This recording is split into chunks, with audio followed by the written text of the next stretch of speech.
Hi guys, and welcome to another beer log and indeed another pub crawl with Mr. Hyde / Shortlist and Andrew. Hi. Today we are doing the best Belgian bars in London, which makes them some of the best Belgian bars in the world / outside of Belgium. So we've got 5 amazing pubs, we've got 4 miles to walk, but we started just back there at Lowlander, which is in the heart of Peroni land, otherwise known as Soho, where we had the most incredible flight of beers and an amazing cellar, which you went to, Brad. Oh, I did, and some amazing Belgian food, some lovely beef. Yeah, so when you go there, make sure you ask for the cellar list, or go to the cellar if they'll let you in, and order some delicious moules. Where's the next stop? It is the Dovetail. The Dovetail. In Farringdon. All right, so that's about a mile. We're going to be sober by the time we get there. But how many miles are you walking, Johnny? Look at the weather. It's 5 miles. 5 miles. That's a proper pub crawl. We'll be crawling by the end. We'll see you with the Dovetail.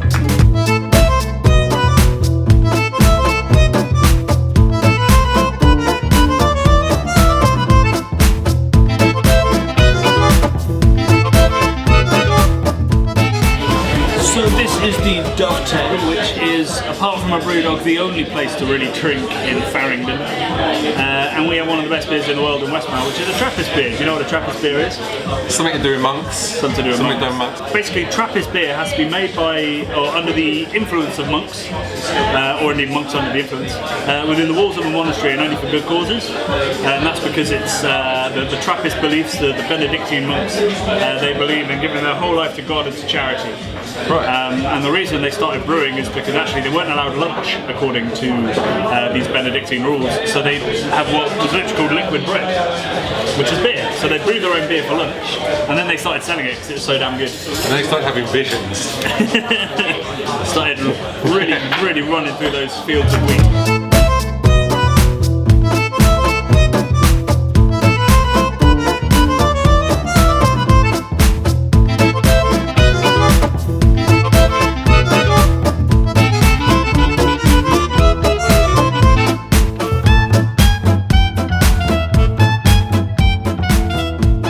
So the next best bet is to go to Old Street, where you've got lots of amazing pubs like the Old Fountain, Decent Draft House. You've got the Wenlock Arms, which is one of my favourite pubs from the book.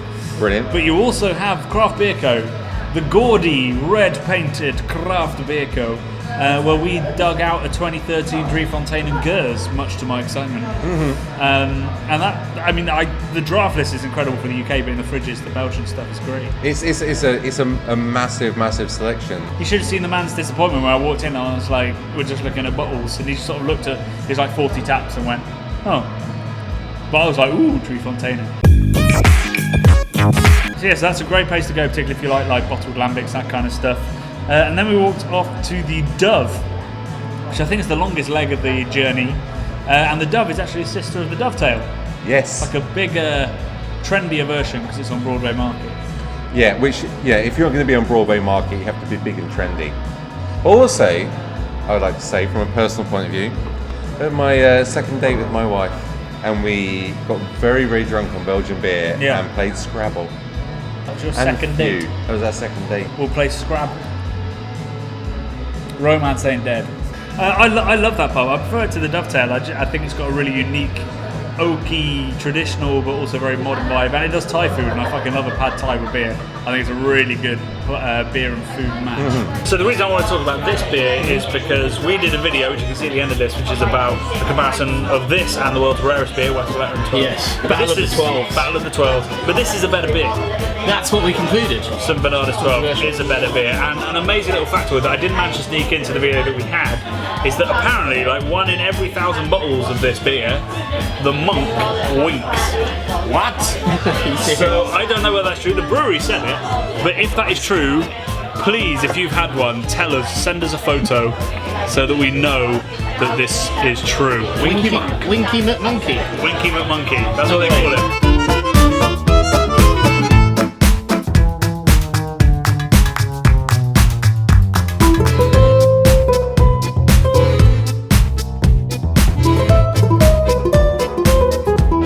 We're at the Beer Merchant Sap, which, full disclaimer, I work for the company that owns it, but it is the best Belgian bar in London. And full disclaimer, I love it. It is brilliant.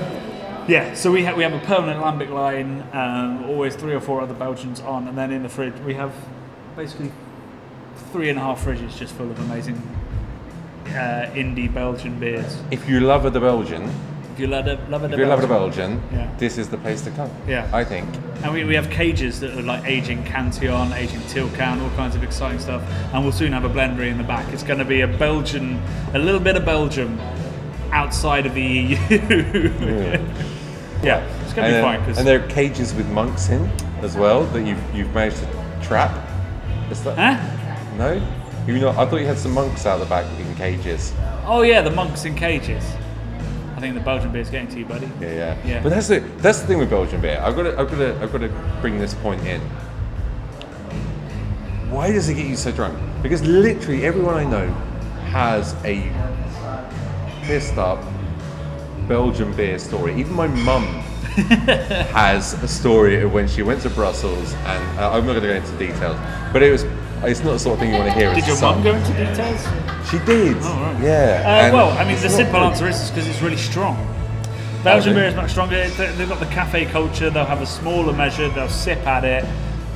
Sat outside playing chess. God forbid, maybe Scrabble.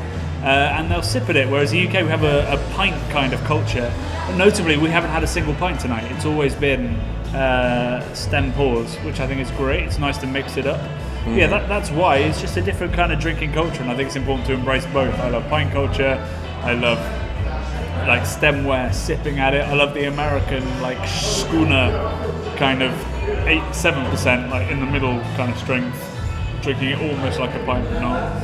It's horses for courses. But I also think that the Belgians probably have the right idea about beer. They actually treat it as an artisanal product, whereas a lot of countries still struggle with that. Guys, if you love Belgian beer, go to Brussels. If you can't, come to London, and there's some incredible pubs that you can go to and enjoy some delicious Belgian tipple. And check out the London Craft Beer Guide, where there's lots of other tips on where to drink. Yeah, and any suggestions or recommendations or requests for beer crawls, let us know. Cheers. Prost.